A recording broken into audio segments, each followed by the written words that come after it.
Hey, what's up? What's up, Thomas? How you doing, brother?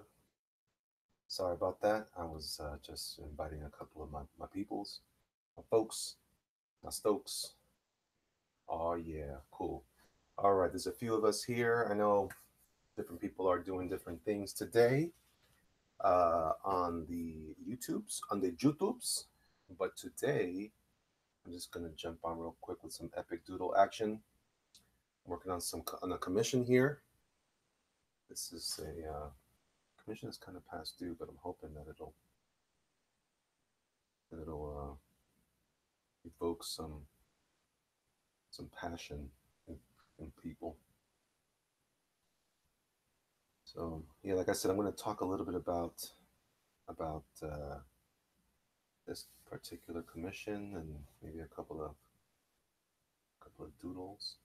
Uh, Actually, going to talk a little bit about conventions because yeah, it's crazy. It is crazy. Crazy day today at MegaCon Tampa.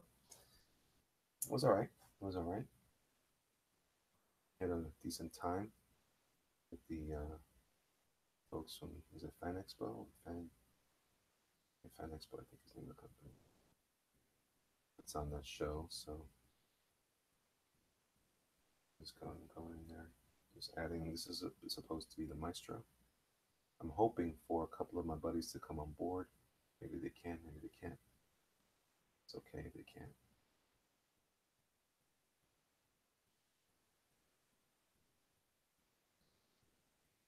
So what's up, guys? There's three of us today. I got two people watching. That's the other person might be me. And we got Thomas. Thomas is there. What's going on, Thomas? Tell me about your day, brother. How you doing? What's going on in your world? If you're still here, I don't know if you're still here or not. I wouldn't know. I wouldn't know.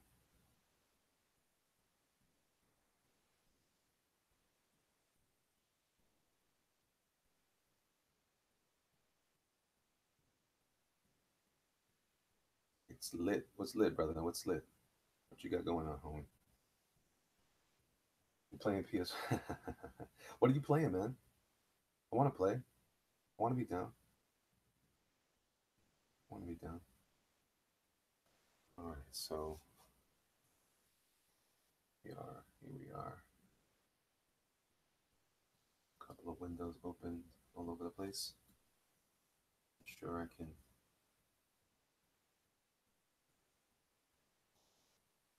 get my stuff here. Sorry, I'm just making sure I have access to my infos. Tell me what you're playing, brother. Well, I guess you can't stop if you're playing PS4.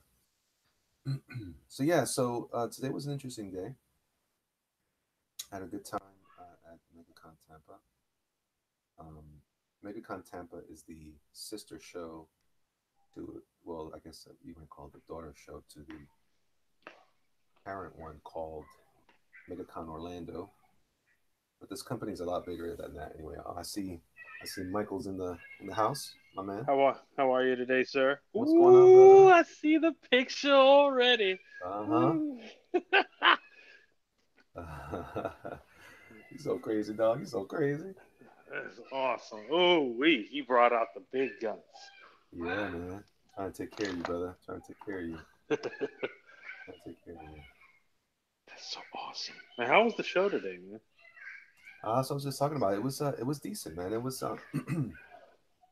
conventions are gonna get weirder and weirder as we move along. I think there's so many shows, man. There's just so many shows that they're not necessarily they're not gangbusters like they used to be, you know.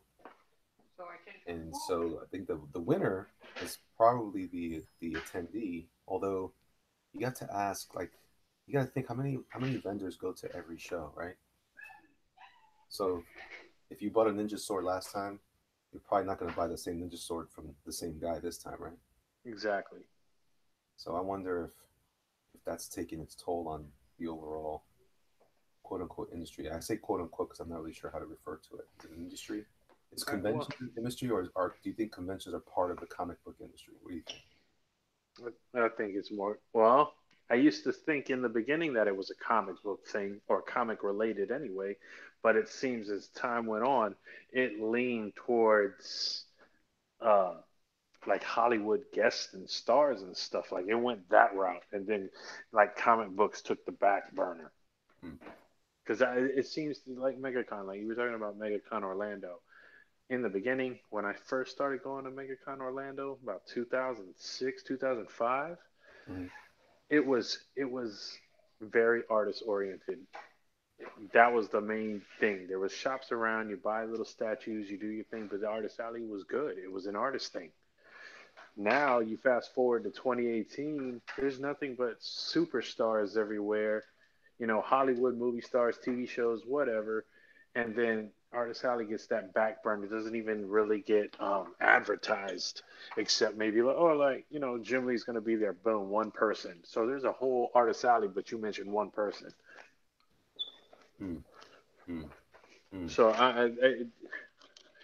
they never they never advertise for Artist Alley, which is a shame because that's if you guys would, well, not you guys the artists, but like the convention itself would advertise for artists, I think it would go better. Like people would understand that there's artists there, comic book artists there, other type of artists there. But you don't. When you go there and they're just like MegaCon Orlando, and then you see all the commercials, you think you're stepping into a cosplay convention. Well, but isn't it that though? After all, Well, now it used to not be like that. yeah. Well, let me ask you a question. Since I don't know, I was talking to someone today that said that they thought that comic book popularity or this genre's popularity is at an all time high. Do you think that? Do you believe that? What, the comic book genre? Yeah, or that this in general, this pop culture deal. Because this is the thing. I wonder if they're referring to pop culture. I think pop culture is at an all time high, but I don't think that comics is regarded that way I necessarily. th- I think it's just more acceptable. You're not going to be bullied or picked on anymore because you like comics. Now it's widely more accepted. Everybody reads comics now. I mean, you you see people at the convention now that you'd be like, for real? Y'all would come here? Because if we were in high school, I guarantee you, we wouldn't talk to each other. So it's you see that it's so just the fact that you see it everywhere now and everybody's wearing t-shirts wearing this think they know that it's just widely more acceptable, so it's in your face all the time. But social media has a lot to do with that because when let's say when we were growing up, we had no other way to see what everybody else anywhere else was doing. All we knew was right where we were, and that's as the extent of knowing anything. And then as soon as social media blew up, next thing the internet blew up. You're in touch with everybody, any corner of the world. You're seeing everything right now, live, and it's just. I think it was always there, but just the fact that we see it more often now in our face, it just seems to be normal. If you want to call, because everybody, like, it used to be nerd, geek, whatever. You feel shame. You were, oh my god, I like comic books. You would hide the fact that you did these things, or you wouldn't really publicize that you did these things. Because why? Because if you want to be that nerd in school, like you down that road. So I don't know. You might not have ever had those issues, but I know I had some issues. Not only was I a nerd in high school that liked comic books, I was a fat nerd in high school. Everybody, whoever's listening here, by the way, welcome. I got 5 people watching now, so that's cool. Um, Mike is this tall dude. He's not fat at all, but were you fat when you were a kid? Oh yeah, I was short. I was You were man. short. I was like 5 foot, 200 pounds. Yeah, I was a chubby bastard. Yo, no lie, no lie. When I first came to America, the American PE coaches, uh, my nickname was Chunky. Chunky.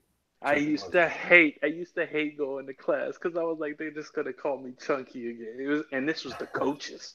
This was the coaches. You know what That's I mean? messed up. So That's messed up, man. I just was, yeah. But now it's like, everybody's just like, you'll be. I don't know if it's like a social justice thing where everybody's just like, everything's acceptable. Everybody, hey, you, I'm me.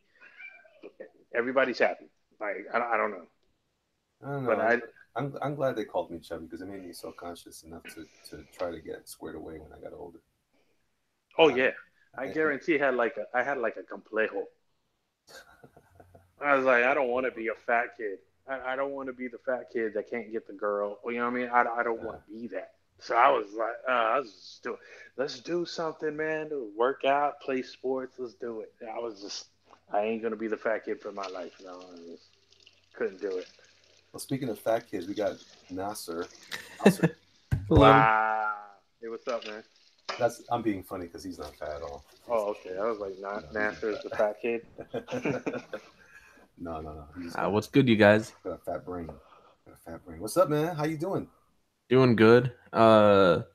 Brutus crossed 11,000, so that's been great. Woo! 11,000 for Brutus. Nice. Yeah, and I've been exhausted from packaging up Stardust, man. It's a lot more tiring than I thought it would be. Oh snap! Hold on a second here. You're blazing loud. I don't know how to do that anymore. I forgot how to do that. Oh, you know what? No, I'll leave it like that. Yeah, I'm just keeping my my Hulk drawing on the screen here while we talk. So tell me about tell everybody about the project, man. Tell me how it's going, and tell everybody about how where it's at, and I'm gonna post a link right now to it while we're here. So in case people come behind us, they'll be able to say posthumously, there it is. Yeah, well, Brutus it's going great, and I'm I've seen a page I can't talk about yet, but I'm pretty sure you might have seen it because it was sent to the group chat. We got an awesome colorist recoloring the cover right now, and it looks beautiful. And Donald's been sending me some great pages. It's gonna be such a fun book. Everybody's gonna love it. Nice. Tell It's so everybody- awesome to hear like indie creators talk about this stuff and be excited. Tell 'Cause then that makes us excited. Like, oh man, I don't have to worry about the 15th rendition of Spider-Man. I actually get something new. Love it. tell everybody about Brutus, man. Yeah, so it's action comedy set in space. Brutus is a bounty hunter, and he's had his memory wiped for a few years now. So he Mike, go ahead and mute your deal. Oh, dang! I didn't realize she was being that loud. Sorry. No. but yeah, so he's had his memory wiped for a couple years, and his past is catching up with him, and it's coming to hunt him down. And he's got a sidekick named Gideon, and Gideon's a robot that thinks he's a human. Kind of like I'm not gonna say it. I'm not gonna say it, Nasser. Okay. Hey, wait a minute. If I was gonna just search for it, how do I search for it? Is it just Brutus or? Yeah, you just type in Brutus on IndieGoGo. It's not coming up when I type it. Hmm. I want to get the link. Oh, what's in my pinned tweet? And tweet. Yeah. That sounds not nice. Oh. That sounds. Yeah, it's not coming up. Bigfoot Bill keeps coming up. And something Mate X, some affordable bike. Gee whiz. Is it under Creative Works? Wait, did you look at my pinned tweet? What's your pin? Oh, here it is. I found it. Oh, Brutus. I keep typing Brutus. That's why. All right. Copy link. All right, guys. I'm just doing this real quick. So, y'all be patient. Like I said, suckers. I just be patient, suckers. I ain't worried about nobody. All right, where am I gonna go here? Oh, I'm gonna edit video. Okay, here we go. So, hey, go ahead. So tell us about how the campaign is evolving and what's going on there. Well, it's been pretty steady lately, but we just broke 11 grand today. Our goal was 8 grand, so that's awesome. It'd be cool if we got to 6 figures like Doug did last night. I would freak out, man, if we got that much. Yeah, no kidding. Yeah, but we're looking into ways to make the next issue cheaper. I think what we're gonna do is, because we have 4 issues written, we still got to do some rewrites to certain parts that we're gonna make better. But because we have 3 issues written and they're all 48 pages, what we're gonna do is those other 3 that we have, we're gonna divide them into 2, so they're gonna be a little bit longer. And so we're working with getting cheaper shipping too. And shipping out Stardust has been helpful, learning about some more of the prices and stuff and how we can make it more affordable. Oh, very cool. I'm hoping that we can talk about some of that stuff at some point. Yeah. Like a powwow concerning that, because I know I've been talking a lot about my own concept that I've been, the Bubba Squatch. Yeah. And, that has been coming up a lot. I've been talking about you guys, man. That the MegaCon Tampa has got a lot of people very supportive of a lot of this stuff, man. You're like a celebrity, Nasser. Really? People know you in Tampa. Yeah, it's crazy. That's so weird to think about. Yeah. It's cool. It's just been been interesting how a lot of support, a lot of people are curious. I mean, when I say a lot, I mean I'm not going crazy talking about everything, but when people talk about stuff, I cite certain successful campaigns to talk about you and your stuff, and it's been pretty neat to have people respond to that. Trust None, what's up, brother? Dr. Dictionary in the house. That's another character potentially. We gotta talk about that one day. Trust None. Also, by the ways, I got paid from Ben, so I have a little money now. If you still want to do that hourglass drawing. Yeah, man. Yeah, we'll talk about that. Let's talk about that. But so yeah, man. So tell me some more, man. Tell me about how did you and Donald connect for this project? Oh man, so Donald put out a tweet a few months back where he's like, "Yo, I just watched a few of these videos, and I don't think these guys are Nazis like you've all been saying." And then so I was like, "Oh man, I'm glad Donald's normal," but I was like, "Oh man, they're gonna come after him." So we all saw in real time how vicious they all were coming at him. Like the writers he was working with are all like, "We'll never work on anything together again." He got books canceled, and it was crazy. And so I hit him up. I was like, "Donald, I don't know you. You don't know me. But I mean, me and you, man, when we working on something." And Donald replies, "Well, I don't know what I'm doing right now." A few days later, maybe like a week later, I hit him up again. I was like, "So me and you, man, right?" And he's like, "I appreciate the hustle, but I don't know what I'm doing right now."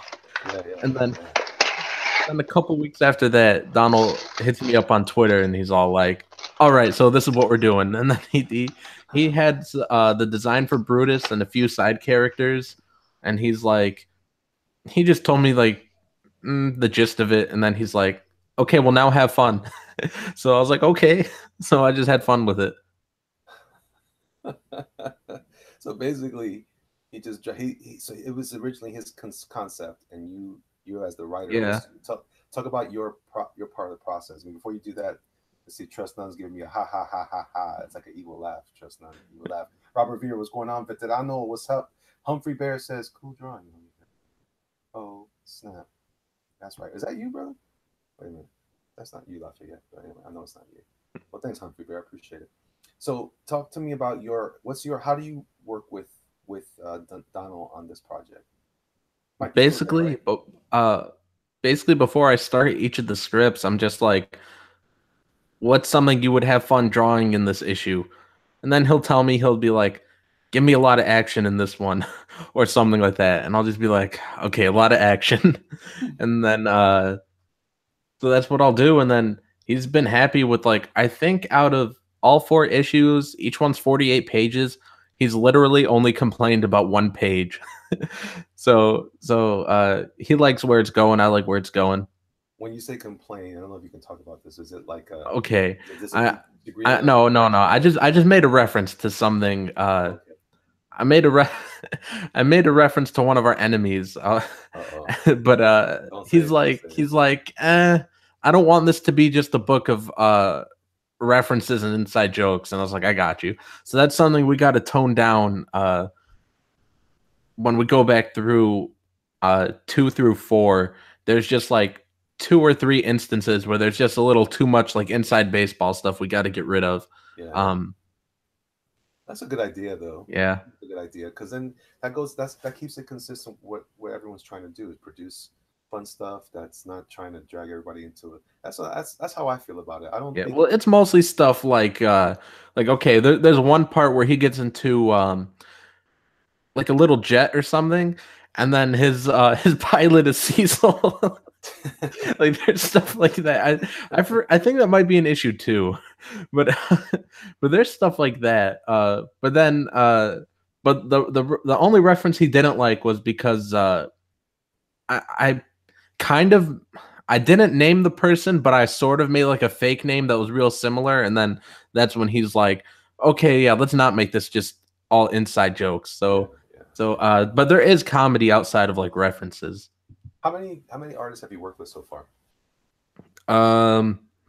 Let's see. I did a short story pitch to Alterna that got rejected. Like maybe a month and a half before we started Stardust. It was me and a Luke Marone. He's a Comics Gate artist.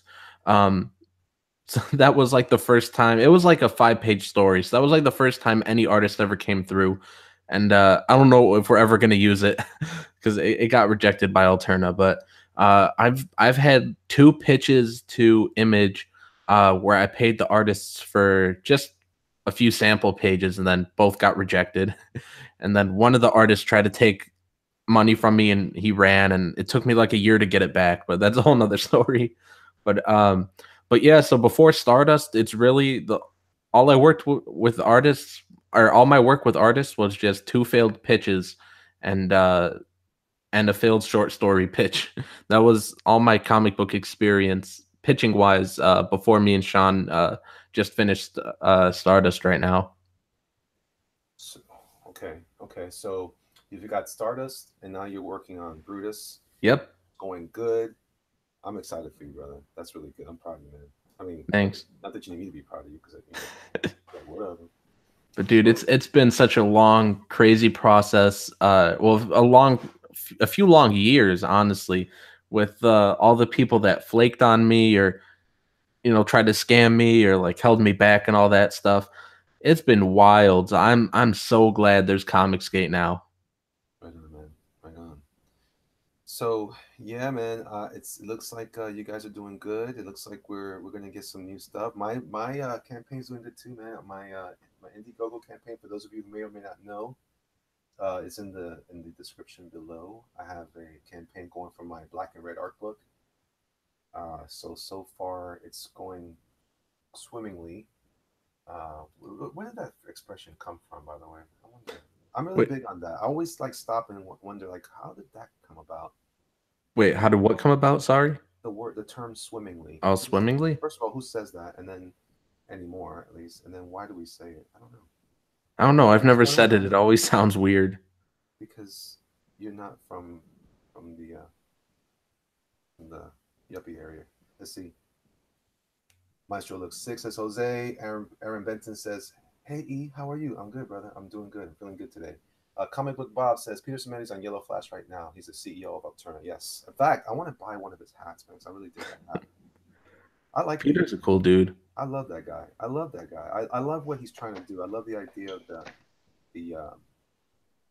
what do you call it? The newsprint books. I'm really excited about that. I've been talking a lot about that stuff this weekend. I met another guy who's also a publisher, and he's been interested in producing stuff in that route as well. So this seems to be catching some steam as far as getting inexpensive books into the hands of new readers. Comic Book Bob says, Ellie, you need to get a comic going. We need to see your work with some good storytelling. I hear you, man. I'm working on something. And I think I'm going to be working eventually with Nasser or something. Project Mage Punk says, Elliot Fernandez, what do you think of Carlos Pacheco's work? He's my favorite artist after you, of course. Clever. I like him. I like him a lot. He used to have a bigger impact on me when I was younger, when I was a younger artist. But I think as the years have gone by, I tend to gravitate to artists that I think I have something in common with. And while Pacheco's an excellent illustrator, I don't believe that his work has had that say. Like you don't see much of his influence at all in my work. In fact, sometimes it's a little on the stiff side. I'm really trying to get a little more flexible in my work where I depict characters and doing things that seem more natural at least. Um, Comic Book Boss says he was making us all cry telling his story. When was that, Comic Book Boss? Jose says, "What's your thoughts on Phoenix sneak of the Joker?" Oh, did you see that, Nasser? You see what I posted on Twitter? Okay, I had seen like a link or something or like to an article about the sneak peek, but I was like, I couldn't care less for anything DC is doing. All their movies fail me, so I just didn't bother. Well, I saw it, and I posted a tweet with da da da da da. I'm loving it. He looks like Ronald McDonald. He doesn't even look like the Joker anymore. Why is that? Why is that? Why is this You don't happening? have to start somewhere. Got to start Okay, somewhere. I'm gonna go find this. Let's see. You don't. You ain't gonna start somewhere. You mean you just expect him to be that cool looking Joker right off the jump? What do you mean? This is like an old Joker. What are you talking about? Start something. Oh, are you a Joker apologist? I'm sorry. Oh Jesus! I just found it. What did you? No, What? I'm saying before he becomes the Joker, he had to start somewhere. They were saying that his clown face is representative of whatever the Italian clown, sad clown is, and that was the inspiration of his look. And then that Nolan used that same look as for the Joker in the bank scene. Excuse me, in the bank scene in the beginning of the Dark Knight. Wait. Are you telling me that there's an actual reason that he looks that terrible? Yeah, Uh, okay. So wait. So is Phoenix supposed to be a younger version of this guy, or is he a newer version of this guy? I don't understand. I don't even know who Phoenix. Oh, you talking about the person in general? That's his name. That's Joaquin the Phoenix. Joker's name. No, Joaquin Phoenix. Joaquin Phoenix. Is he supposed to be the older version of the Joker? I thought he was the older version. Like he's like retired. Like this is like the Joker strikes back. I thought this was an origin story of where he came from. Oh, I thought it was just like a totally different character. I thought they were just having two Jokers or something. Oh Lord. See, okay, I'm already gonna throw up. I'm already throwing up. Nolan Teller says Pagliacci. There you go. I don't know about this mess, man. And that you know what? That's one of those paint jobs that looks like it's impossible to do it by accident. Have you noticed that? Like, there's no way you can get that paint job that like specific the way he did it. I don't believe it. I don't believe it at all. Comic Book Bot says, "Who knows? Now, this is supposed to be an origin story, which doesn't make sense, right? Because he looks like he's 67 years old. Why is the Joker 67 years old? I'm not buying it, Mike. I'm not buying I it. don't. I didn't. Well, maybe that's why Scorsese stepped off the project.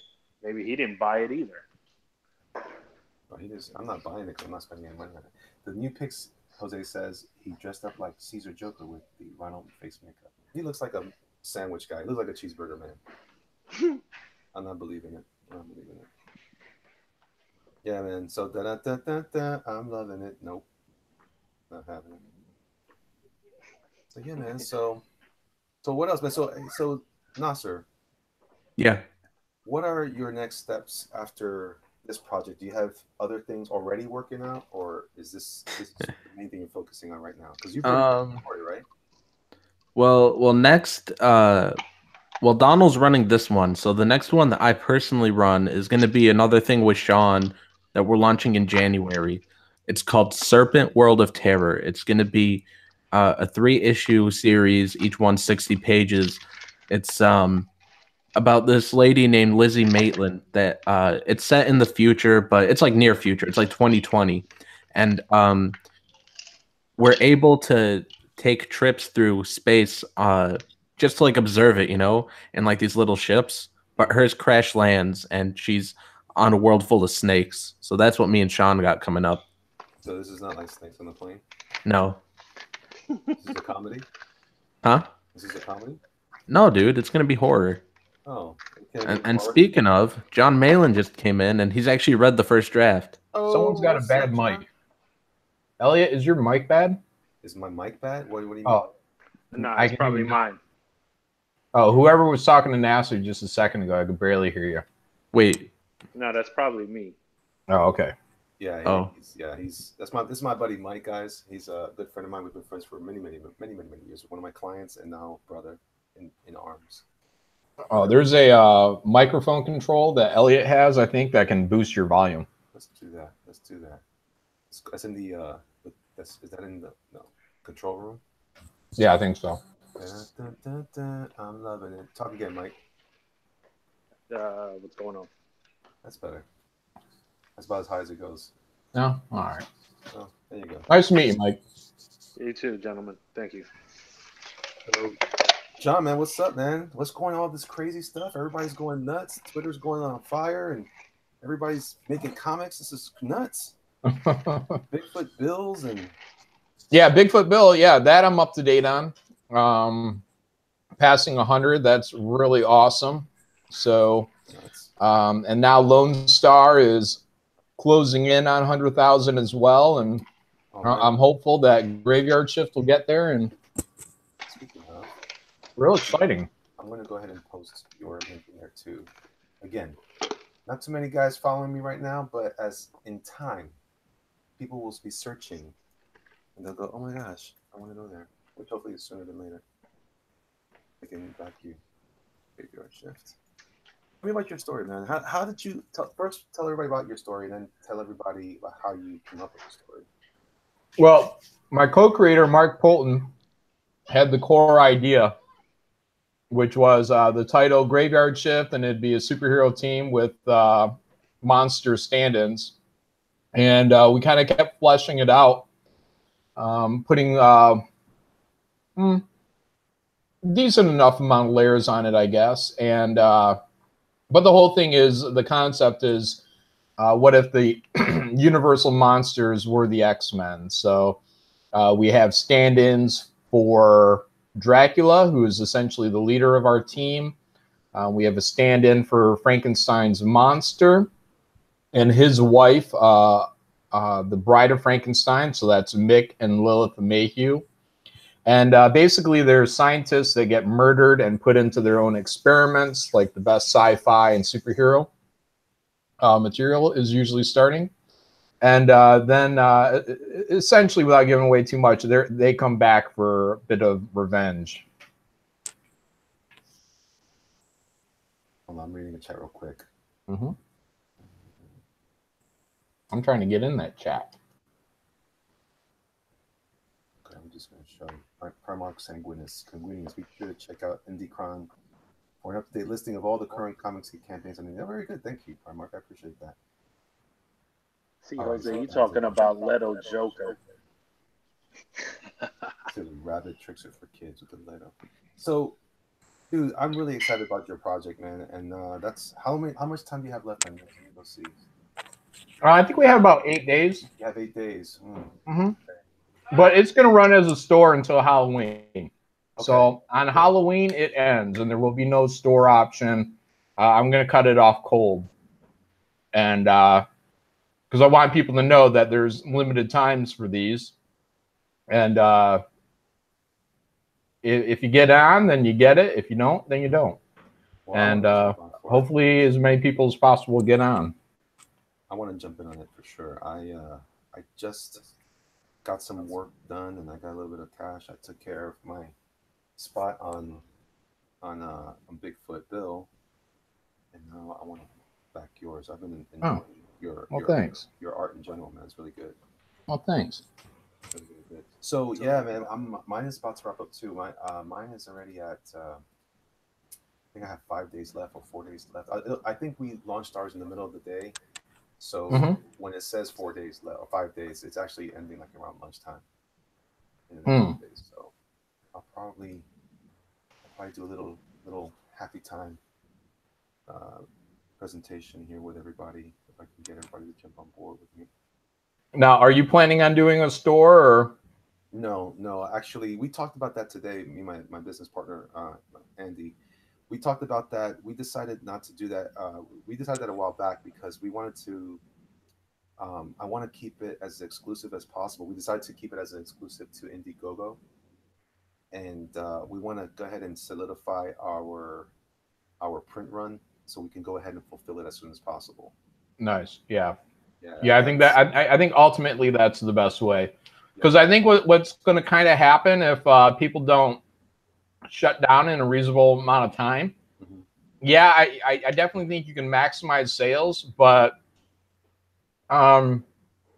there's there's a certain amount of overlap in the audience, and it's going to be hard when all these projects are all running, even when they're supposed to have, quote, stopped running. But Mhm. I mean, basically, instead of just competing against a handful of projects, you're competing against every project there ever was.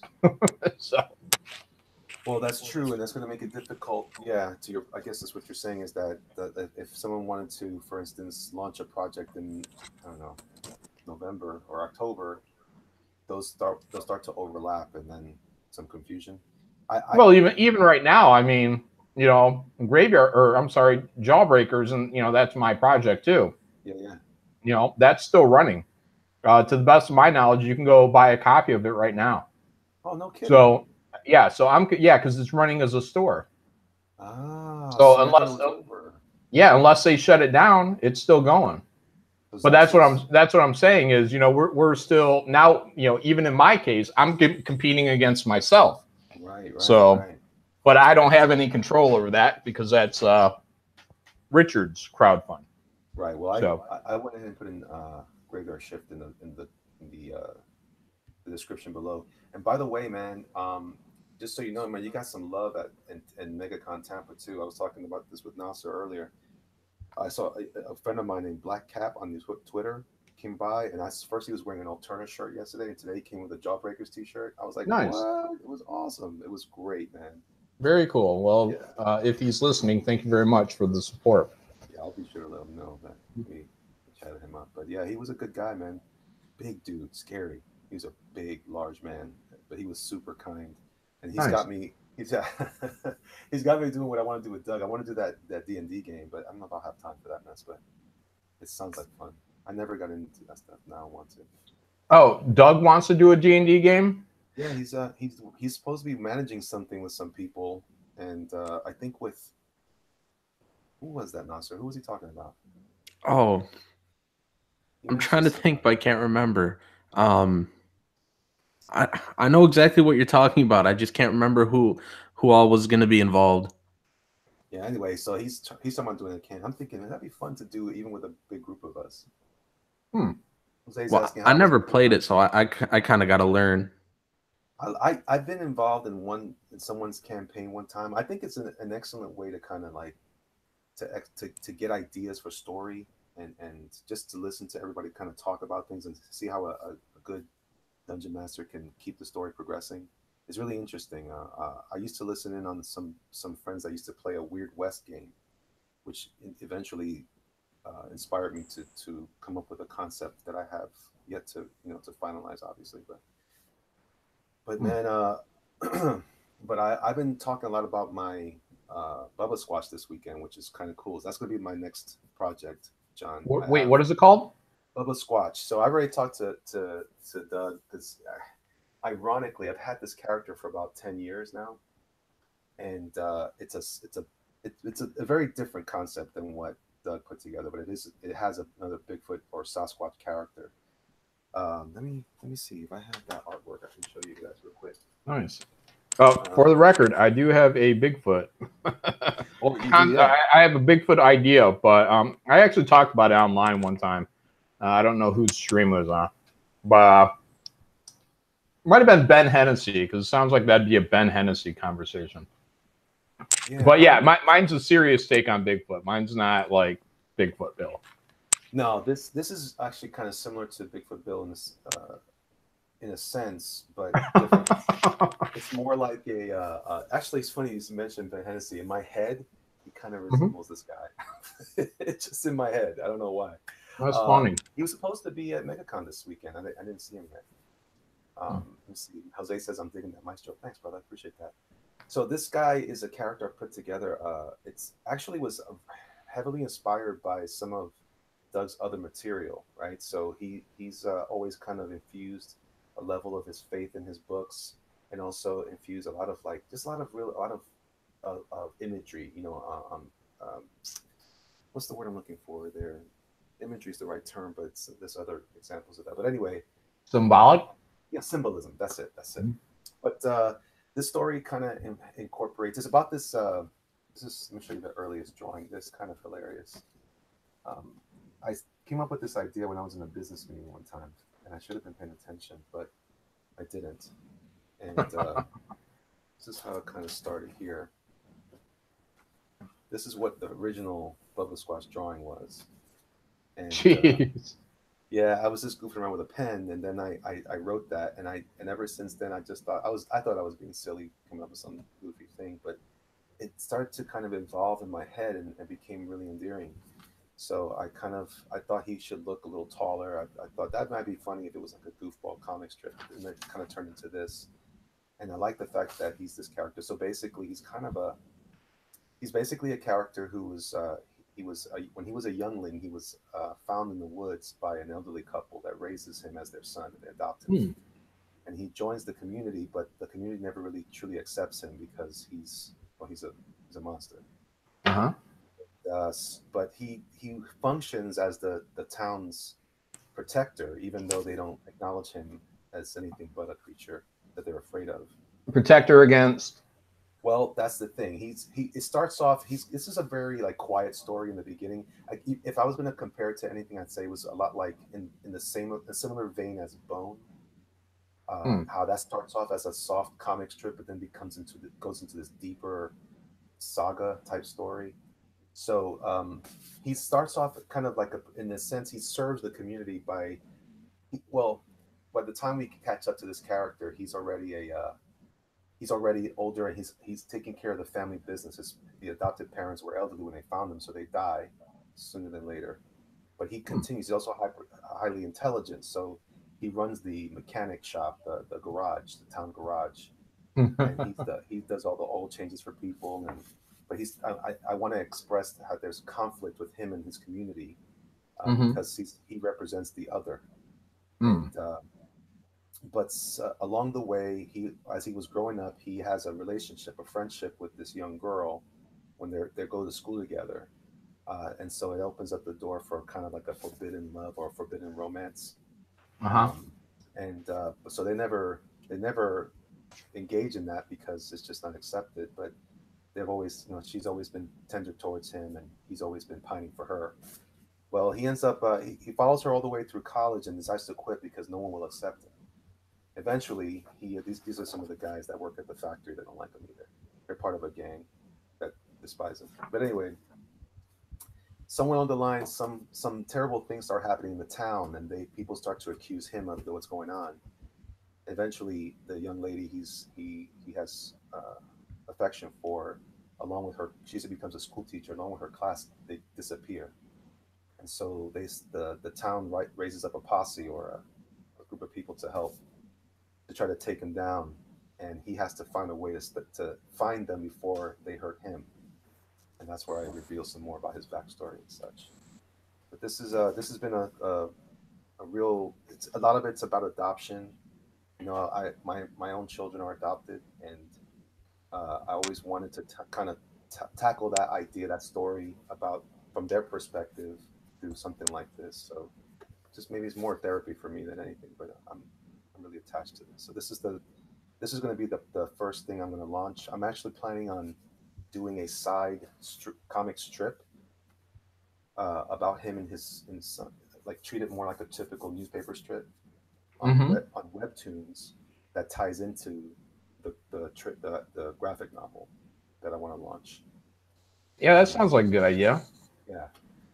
Yeah, that's what I was thinking with digital too. Was like, I if I did anything, I might launch like the ash can on a digital platform and try to keep the Graveyard Shift book itself by itself. Because I'm just not big on digital, but I understand there's something to be said for it. So Sure, yeah, it has its place and it has value. Kelsey's on here too. What's up, Kelsey? He loves it. That's because Kelsey kind of resembles you. I don't know if you know this or not, but now he Yeah, it looks does look like Kelsey. doesn't it? Does he smoke weed? I don't know. He probably has a pipe, and Kelsey says, "Maylin, chew your food." You guys are hilarious. This guy right here, though, this is the jerkmonger. That's what I call myself online. But this, he turns out to be a bounty hunter that they're gonna call in to try to help out. And he's got a nice John Deere tattoo on his shoulder. I thought that was funny. Who gets a John Deere on their arm? I don't know. But so yeah, and then just over the last couple of days, I've been incorporating more design work into this. Primarily, I'm trying to figure out how to draw this character over and over again, because I don't want to do. There's a version of a story. I feel like I'm able to draw different styles, and I don't want to draw everything in the same style. So I'm using this kind of cartoon animation style for this type of story. Right. I have something else. I just talked to a writer this weekend who I think is going to help me with some Nasser? stuff. It wasn't Nasser. I'm sorry, Nas. I'm really sorry. But I'm still talking to this writer so I can try to solidify something with him. But I have another idea that's going to be more traditional comics. So some of the stuff that you see me draw typically, that will be done in that style because I think that fits it. I don't know why I'm stuck like that. My head doesn't work any other way but to see it in that kind of code. But oh well. But anyway, so these are some more designs and I just came up with this idea of color. This is probably too much weed stuff for you guys, like in the weeds, not pot. But anyway, I like the idea of putting the tone outside of him and giving him like a rim light, keeping his facial hair white. I like that idea. So maybe it'll be tan in the story. Now, would that be like jet black, or would that just be a darker shade? He's gonna be brown. I kind of see him. I see him like a typical. I got really interested in Bigfoot since I was a kid. I remember I used to watch that show In Search Of with Leonard Nimoy, and I love that stuff. I love cryptozoology. I love all these things about aliens. I've always been fascinated, and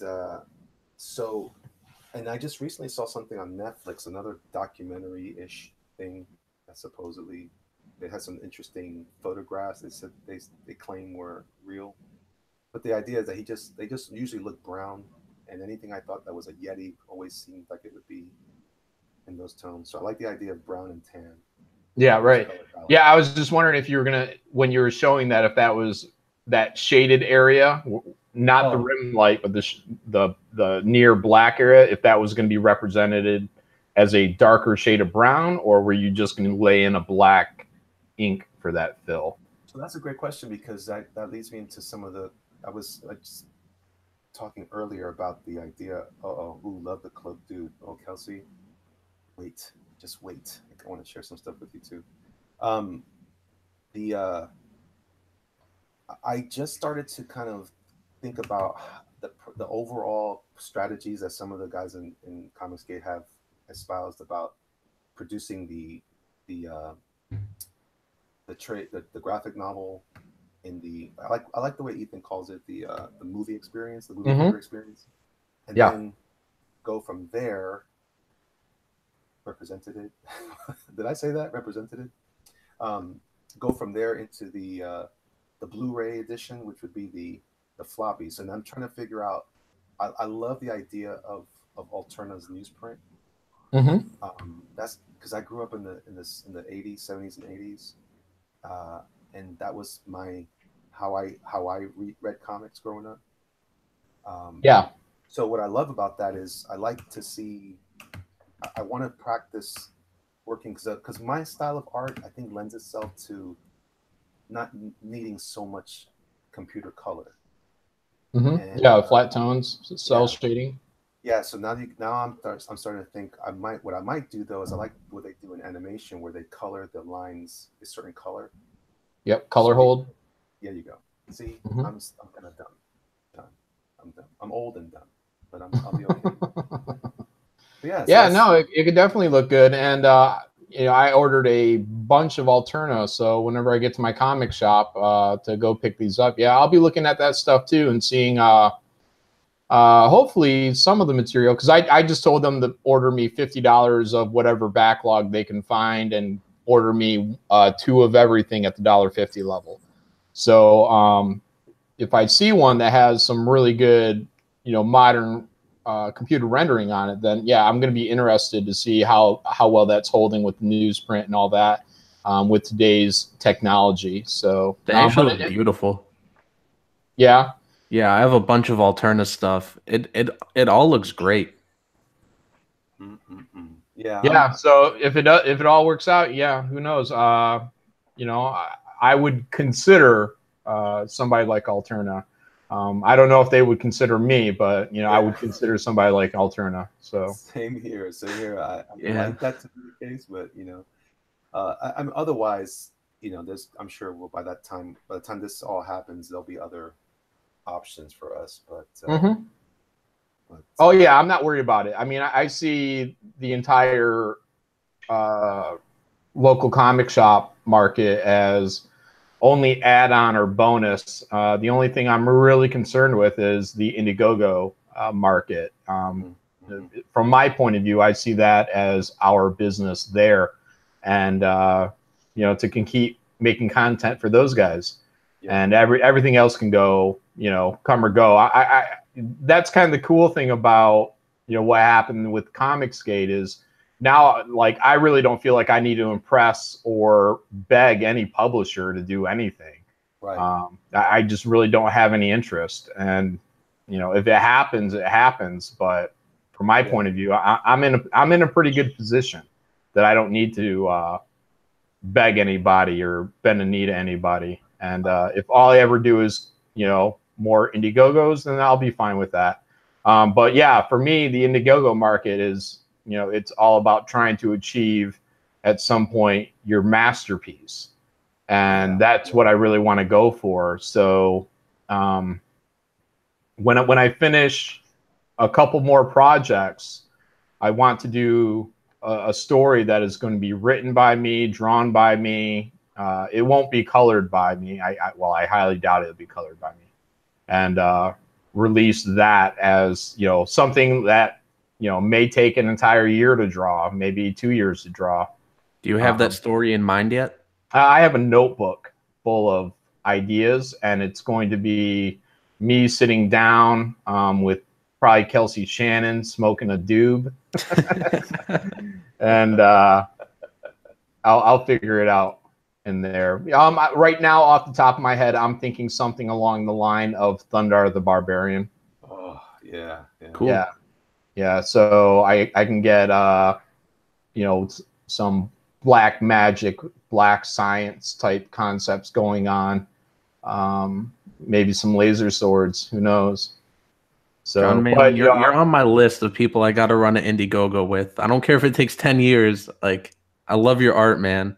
Well, thanks, Nasser. It'll happen one day, you know, whatever. Just right now, I want to get some stuff out for me, because this has always been my goal, to eventually create my own, you know, products. So, and hopefully make a living on them.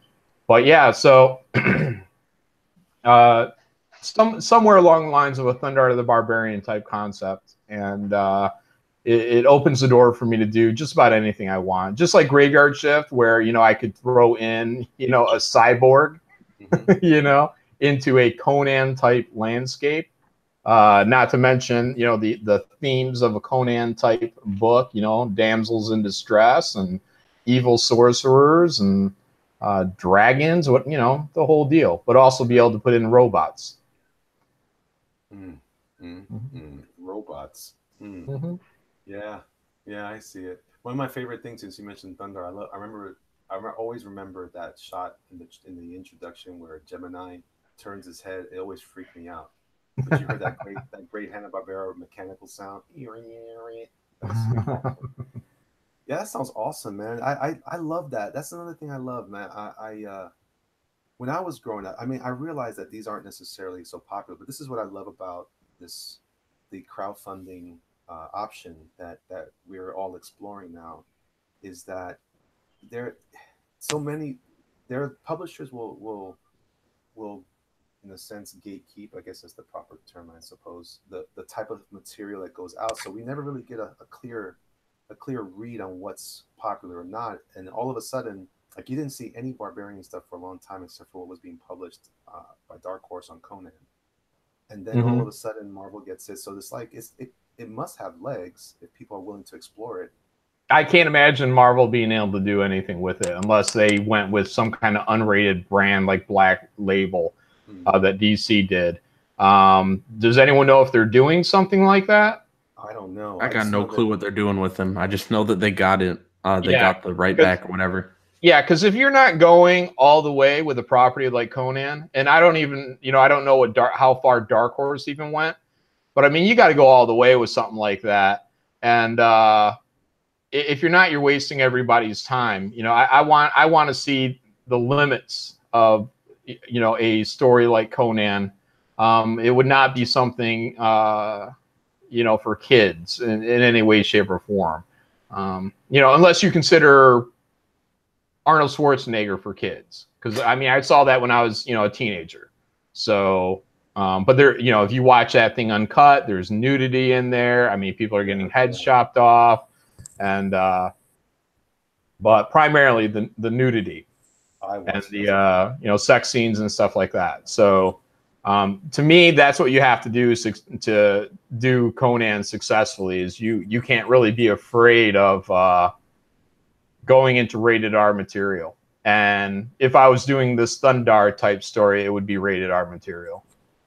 I don't see anything wrong with that. I think that's a great idea, and it makes the most sense. Did you get to see that? What did you think about that Conan film that came out with Momoa? Yeah, I got about 5 minutes into it. I stopped. I just stopped, man, because like he's smiling, he's talking a lot. I mean, I really think the biggest strength of Arnold Schwarzenegger was that he had that accent, so everybody gave him the minimal amount of lines. So all there was his screen presence, and then when he spoke, a one-liner, anything coming out of his mouth was quotable. And when you have Conan just talking it up and blah blah blah da da, at least from my point of view, or any Arnold in any movie he's ever in, his best movies are his earliest ones because he says like 3 lines, and every one of them is powerful because of that. And Conan, I mean, he's smiling in there. He's almost like a swashbuckler kind of type attitude, and so that was as far as I got. I was like, yeah, this ain't what I wanted. It's funny you say that, because when I first saw it, I thought to myself the same things, right? Essentially the same things. But I watched the behind the scenes on the Blu-ray, and what's it say here? Yeah, didn't YouTube shut that down? Copyright. Well, I don't know what you guys. What are you talking about, Kelsey? You should have been on here, Kelsey. I don't know why you're hiding out. But right. he's there talking to everybody. Anyway, but they made a comment I thought was interesting, because I have read some of the books, and in the books he's a lot more like that. And in fact, there's even a series where it was called Conan the Buccaneer. And I probably wouldn't like that. Right, so yeah, my Conan is Arnold Schwarzenegger in The Barbarian. So you know why I think that's also the one that, because I feel the same. I feel as attached to his version as well. I think it's because he represented. He wasn't like the Robert Howard books, but he was more like the comic books. That's how he was. He was very stoic in the comic, very, very quiet and reserved. I think that's. Did you read the comic when you were the Jimmy stuff? Nope. Really? No, because it's got Marvel on it. Yeah, but I mean, look, I know it's not gonna give me the full deal. It's gonna water down some stuff.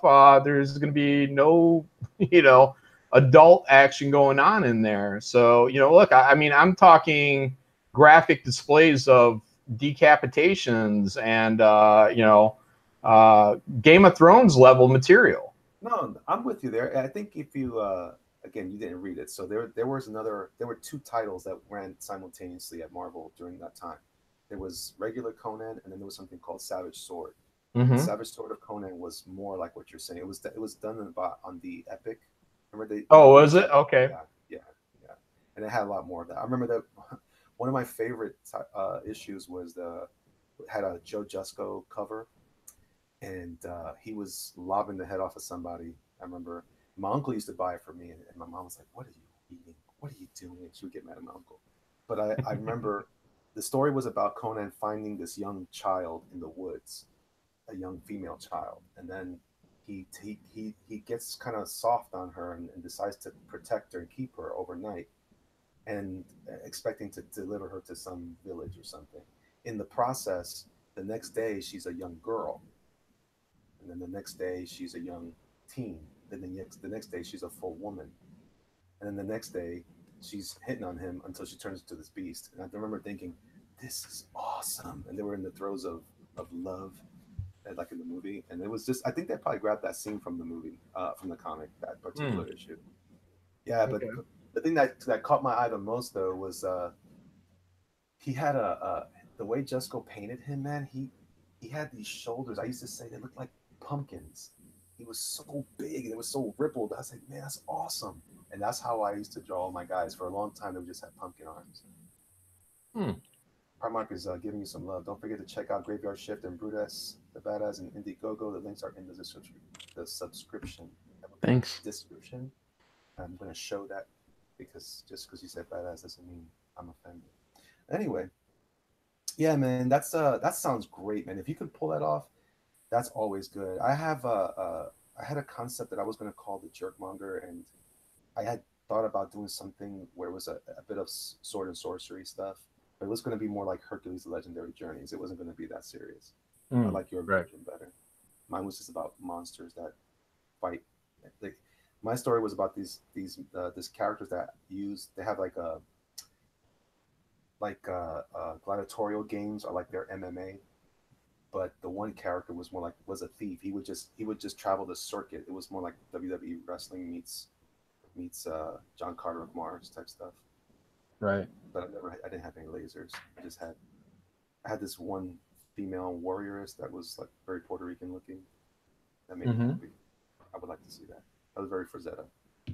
All Frazetta's women were Puerto Rican, as far as I'm concerned. Is that a butt thing?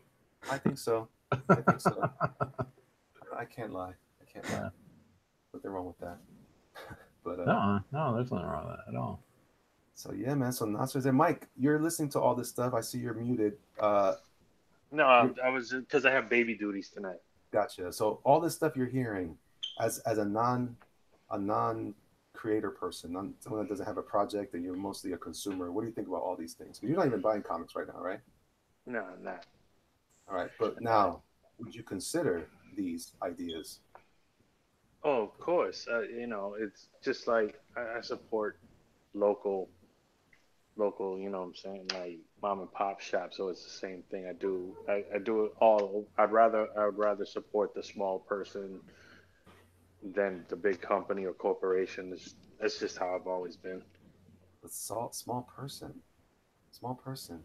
But not like, what I mean, small, like, well, you guys are solo as opposed to a big company. Y'all are small. I'm not saying you're short. I was just going to make a slight comment about how successful these campaigns have been. I'm so happy. Well, let me ask you something, Speaky, because I'm like caught in the middle, sort of, if you want to say. What exactly is Comicsgate? Let me be the ignorant one tonight. Because I'm right in the middle, so I seen people on both sides. I hear the argument, just like I sent you that article when Joe Quesada was saying what he was saying, and then you go to the comments section, and then you see this tirade of people just be like, pardon my language, be like, fuck these guys and these guys. I'm like, what exactly happened? What is the split? Trump broke people. Basically. He broke society. So Comicsgate is a result of the split in politics? Well, the split after Trump, that was just kind of like the final straw for the left. And